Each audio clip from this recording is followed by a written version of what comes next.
We got a great Monday night revenge game this week. We got 2 Monday night games this week. One of them is the return matchup, the repeat matchup, if you will, of these two teams.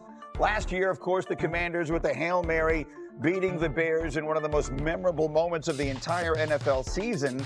Caleb and the new-look Bears offense hoping to even the score this week. So Dan, this one I think is fascinating. Oh, totally. Right? It's so much about the quarterbacks and these two guys and Jayden. How do you see this as these two young quarterbacks come into their own? Yeah, I look at all the pressure on Caleb Williams in Chicago. One, you're coming off of the bye. The last 2 times Ben Johnson has come off the bye, over 1,000 yards and 88 points. So your preparation attacking a defense. 2, you've got the recipe offensively to attack Washington's defense. Your tight ends and your backs as pass catchers. Washington defensively is in a little bit of a tough spot because they would prefer to play man, but they got people on their defense that you can attack if you're Chicago with those skill position players, tight ends and backs, and they don't really want to play zone. So if you're Chicago, this is massive advantage for you, at least offensively. And then defensively, it's really about stopping this no-huddle offense in Washington. Jayden looked sensational last week coming back from injury, but that's a big challenge because of Deebo Samuel's usage in this offense. It stretches you both horizontally and then with their 4x1 stuff vertically. But I look at this as all the pressure on Chicago to say we're actually going to matter this season. Stephanie, what are you hearing out of these two teams this point of the season? I think with Washington's coming off a big win, and Jayden Daniels is back, and he looked great. But Chicago, this was the spot last year where the Bears' season was ruined. They never recovered from playing the game in Washington and the Hail Mary they lost. The whole coaching staff got fired. The organization is where it is today because of the game that it played in Washington last year. That has to be on everybody's mind going into Monday night's game to go meet this team that you had beat last year until you didn't. And it blew up everything, and their season changed right here.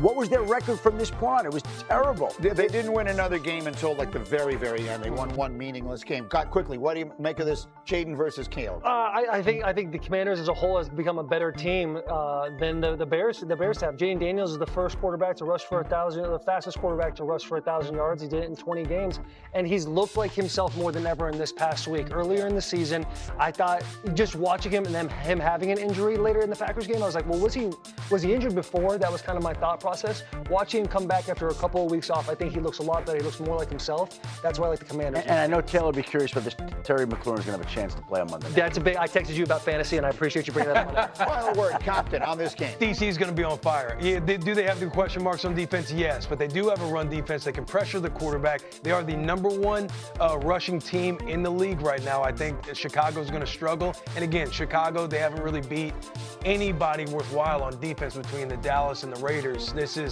I love Washington here. Have we call straight out of Compton. Will's got takes. Taylor's got reaction. Will, give me the first one from the AFC East. The New England Patriots have a legitimate shot of winning the AFC East. This was something that Will Compton said to me on the plane on the way here to New York, and I chuckled at him. I laughed at him. We end up looking at the schedule. Who do you have to beat in the AFC East? You have to beat the Bills. They already did that in Buffalo. Now they've got the Titans, the Saints, and the Browns next. That is one of the big wins of being bad the year before. Your schedule's much easier. If you've already beat the Bills once at home, why not do it again? I mean, they would be a year ahead of schedule, right? A year ahead of schedule. But Greeny, yes, they definitely have the coach. Yeah. You see the way this team is responding when they go out and get that emotional win. Vrabel, Diggs, running to the locker room, the leadership that's happening. We've been on those teams. We know what it looks like. They're feeling it right now. Yeah. Drake May is playing outstanding. I'm not sure if his alma mater has noticed, but they're playing extremely well. Okay. See, Greeny? Give me another one. Stay in that division. Mike McDaniels is coaching for his job this weekend. It is essentially what the conversation has kind of been all year long as we've been on Get Up. A couple of weeks ago, they're playing the Buffalo Bills on Thursday Night Football. We say after that week, do the Miami Dolphins, do they have a coach? Right. They have a competitive game against them. Yeah. They win against the Jets, and then they blow a 17-0 lead last week. This is one of those games where back into Mike McDaniels, all the quirks and everything is getting a little old to us. Now it's time to see if that coaching carousel is going to take place. Can I tell you something? Yeah. Go ahead. I kind of like him against the Chargers this weekend. You like the Dolphins? I kind of like the Joel Dolphins. coming back possibly? Against the banged-up Chargers. All right, give me one more tonight. Eagles at Giants. This is it. A.J. Brown, Saquon Barkley are going to combine for 225-plus yards and 3 touchdowns tonight. Last time they played, they had 276 yards and 2 touchdowns. It's not out of the realm of possibility. Picture this, Greeny. Saquon Barkley sits there with some bifocals on the end of his nose with a yellow pad and a pen while he listens to Jalen Hurts and A.J. Brown go over their couples therapy session. It's might have what needed to happen. It took maybe an hour too long. I don't know what his rates are, but I think it's going to pay off in a big way for them today. So they had what he's talking about is the players meeting that those 3 stars had this week. Just those 3. Usually it's all 53 guys. 5 guys are saying the same thing. It's really just them 3 being like, what the hell are we going to do? They hit the group chat. Let's get the boys together. They're sitting down. That's all Saquon. They've got a short week. They got to get it figured out. Their offensive coordinator, Kevin Patullo, has been the center of a lot of the conversation. Here's what he had to say about his team's offense. We just really got to just focus on staying ahead of the sticks and kind of advancing it forward. And we've done a good job. We just got to keep progressing and working through this. Everybody's into it. Everybody's being super detailed on what they need to do. We just got to keep pushing it because when we've done what we need to do, we've moved the ball extremely well at a high rate. So we just got to continue to do that. Okay, so the only thing about that is it's not true. The Eagles' offense has not been moving the ball at all. I mean, it's just not what's happening here. They are 30th this year in total offense. They are 31st in passing offense.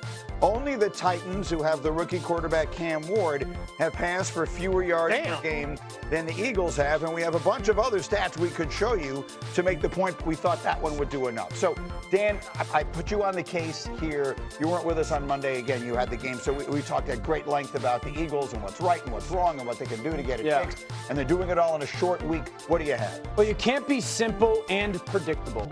And that's where they are offensively. You can be simple, but you got to make it confusing to defenses. I'd say this, the number one starting point for me is that they are in the shotgun basically every snap. Jalen Hurts has taken 6 snaps underneath the center. And so there, at times you can get tells. See how far Saquon Barkley is behind Jalen Hurts? When he's there, it's one of 2 things. They're either running the football or they're running this little slip RPO where they go and ball fake it, and then there's trying to get a pick from up top and leak somebody into the flat. Now, there's times when it has success, and there's times when I think defenses get an understanding of it. You see how his toes are about at the back heel of Jalen Hurts. Again, I think that there's more than likely, more than not, indicators that this is going to be either that downhill run or that little RPO that they run. And this ball's handed off to Saquon Barkley. Now, if you go to where Saquon's a little bit more attached at the hip, if you watch where his toes are almost equivalent to Jalen Hurts, that's more often than not going to be a pass for this offense. Now, it's not 100%. It's not a black and white guarantee. But when this is the downside to living in the gun, and this isn't a war on shotgun. But I'll reiterate, they've been underneath the center 6 times this year if you take away the tush push. So when you live in the gun like that, there's defenses watching you and they're gathering tells of, is it likely a pass? Now, the reason this matters is on 1st and 2nd down. You know this. Defenses are gathering information. Hey, when Saquon's a little bit more attached to the hip, we can be anticipating pass. When he's got that depth, we're thinking run. We're thinking RPO. I think that's another layer that's hurting this offense. It's an outstanding tape, and it gives you something to watch for as you get set to watch the game tonight. I want to point out one number here. Hembo put together a bunch of unbelievable stats, but C18 is my particular favorite one. The reason the Eagles won the Super Bowl